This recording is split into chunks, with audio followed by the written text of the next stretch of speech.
The moon is a big, stupid dinner plate tonight. A real cosmic frisbee. I'm sitting here, cross-legged, which is a real pain in the haunches, let me tell you. My name is Bartholomew, but you can call me Bart.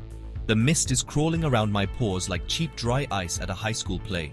It's cold. It's damp. It's the perfect vibe for what's about to go down. I look at this thing in my claws. It's a sad little roll of dried leaves and some funky-smelling spice I found near a human campsite. Smells like a gas station bathroom and my weird Uncle Phil. This is gonna be a trip. A real journey into the center of the mind, you know? Or maybe just heartburn. It's always a 50-50 shot with this stuff. I hold the makeshift joint to my snout. The flame from the stolen lighter flickers. It's tiny. Pathetic, really.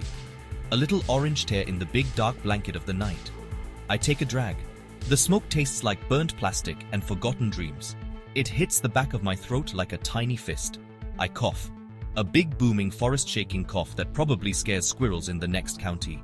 The smoke fills my lungs, my head, my soul. Everything goes a little fuzzy around the edges. The moon seems to wink at me. A slow conspiratorial wink, like it knows all my secrets. Like it saw me eat that entire family-sized bag of marshmallows last Tuesday. No regrets. The silence out here is loud, you know? It's not empty. It's full of waiting. The trees are waiting. The rocks are waiting. Even the dirt is waiting. For what? I don't know. Maybe for me to say something profound. Maybe for me to finally scratch that itch right between my shoulder blades that I can never, ever reach. I take another puff. Deeper this time. The smoke curls into my brain and starts rearranging the furniture. It's throwing out the old dusty chairs of logic and bringing in some beanbags made of pure chaos. I can feel my pupils dilate. They're like two black holes sucking in the moonlight. This is it. We're going in. My little buddy, Reginald, adjusts his tiny glasses. He's a raccoon. A very serious raccoon. He just looks at me, his little masked face full of judgment. Or maybe it's wisdom. With him, it's hard to tell. He never says much, just polishes his spectacles with a leaf and watches the madness unfold. "You sure about this, Bart?" he squeaks, his voice like a rusty hinge. I just grin. A big, toothy, slightly unhinged grin. "Reggie," I say, exhaling a plume of weird-smelling smoke that hangs in the air like a ghost. I've never been less sure about anything in my entire life. And it feels great. Okay, things are getting weird now. The trees, the big, silent, woody dudes are starting to move. They're not just swaying in the breeze. They're dancing. It's a slow, creepy waltz. Their branches are like long, spindly arms reaching for each other, reaching for the moon, reaching for me. And they're whispering. It's not in English. It's not in Bearish. It's the sound of rustling leaves and cracking bark, but it's forming words in my head. They're telling me the stock market is a lie and that squirrels are government spies. I knew it. I always knew it. Those bushy-tailed narcs have always been shady. The ground beneath me starts to breathe. A slow, rhythmic pulse. Inhale, exhale. The moss glows with a neon green light, pulsing in time with the earth's heartbeat. The rocks look like giant sleeping faces. One of them has a mustache, a very handsome, well-groomed mustache. I want to compliment him, but I don't want to wake him up. Respect the nap. That's a fundamental law of the forest. I look over at Reggie. He's just sitting there, unfazed, writing something down in a tiny notebook with a piece of charcoal. He's probably documenting my descent into glorious madness for his memoirs. The little opportunist. Suddenly, a pine tree leans down close to me. Its needles look like a million tiny green swords. It whispers, "Free will is an illusion, man. You're just a puppet, and the salmon are pulling the strings." This hits me hard. The salmon, those slippery pink jerks, they're the puppet masters? It makes a weird kind of sense. My whole life revolves around them.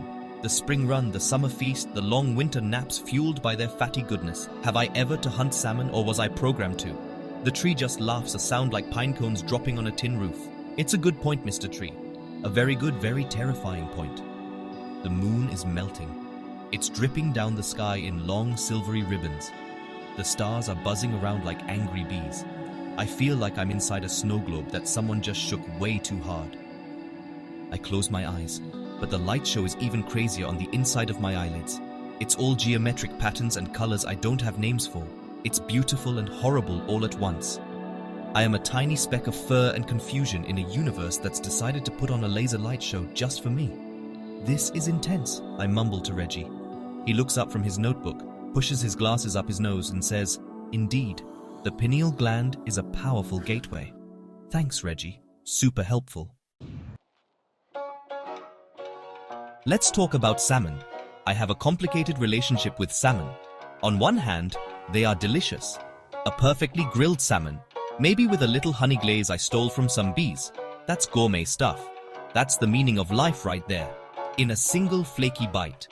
They are the fuel that powers this big furry engine. I love them for their sacrifice. They swim all the way upriver against the current just to jump into my mouth. It's a beautiful selfless act. They are the heroes of my stomach's story. They complete me. I feel a single profound tear roll down my furry cheek. It's so beautiful. But on the other hand, I hate them. I hate their stupid vacant eyes. I hate the way they flop around. I hate that my destiny, my very existence is tied to these pink flesh torpedoes. Am I just a salmon processing machine? A furry cog in the great, wet, fishy circle of life? The tree was right. I have no choice in the matter. When the salmon run, I must run to the river. It's not a decision. It's an instinct, a program. It's a cosmic joke and I'm the punchline. The universe is up there, laughing its celestial butt off. Look at that big dumb bear, it says. He thinks he's a king, but he's just a slave to the fish. And free will? What a scam. Do I choose to be a bear? Do I choose to be huge and hairy and perpetually hungry? No, I was born this way. I didn't fill out an application. There was no cosmic career day where I said, "Yeah, I'll take the grizzly package, please." With extra claws and a seasonal obsession with berries, it was all decided for me. I'm just walking a path that was carved out long before I got here. A path that always leads back to the river. Back to the salmon. It's a loop. A delicious soul-crushing loop. Maybe that's all life is. Finding the loop you're stuck in and trying to enjoy the ride. Reggie clears his throat. Perhaps, he says in his annoyingly calm voice, the freedom is not in the choice, but in the acceptance of the choice that has been made for you. I stare at him. His tiny glasses glint in the trippy moonlight. Is that wisdom, or did he just read that on a motivational poster? The line is so blurry right now. Maybe he's right. Maybe my purpose isn't to fight my nature, but to be the best darn salmon-eating, forest-wandering, philosophy-spouting bear I can be. Or maybe he's just a raccoon who got into the wrong batch of fermented berries. The jury is still out. The spice is starting to wear off. The trees have stopped waltzing and are just being trees again. Boring.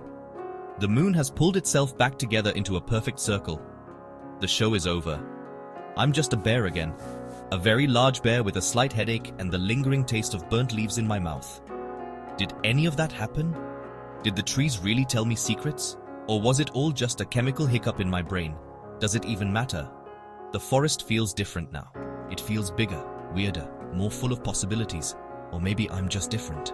I look at my paws, these big clumsy things with claws made for tearing and digging. They are tools. They are weapons. They are part of a design I didn't create. But tonight, they held a lighter. They smoked a joint. They felt the pulse of the earth. Maybe that's where the free will is. In the small, weird things you do with the body and the life you were given. Maybe freedom isn't about choosing your path, but about how you walk it. Maybe it's about choosing to sit cross-legged and stare at the moon, even when it makes your legs fall asleep. I lie back on the damp moss. It's cold, but it feels real. Grounding. I look up past the canopy of leaves to the sea of stars. It's endless. A big black tablecloth sprinkled with glitter. I'm just a speck on a slightly bigger speck, hurtling through all that blackness. It's terrifying, but it's also kind of cool. I'm not the center of the universe. I'm not even the main character in my own story. The salmon might be, but I'm here. I am a witness to all this weirdness. And that has to count for something, right? Reggie crawls onto my chest and lies down, his little body rising and falling with my breath. We just stare up at the sky together. The big questions are still there. Free will, destiny, the complicated ethics of eating salmon. Nothing is solved. I'm no wiser than I was before, but I feel expanded. Like my mind has been stretched out and hasn't quite snapped back to its original shape, and I think I'm okay with that. The universe is a trippy, confusing, hilarious place. And for tonight, I'm just happy to have a front row seat.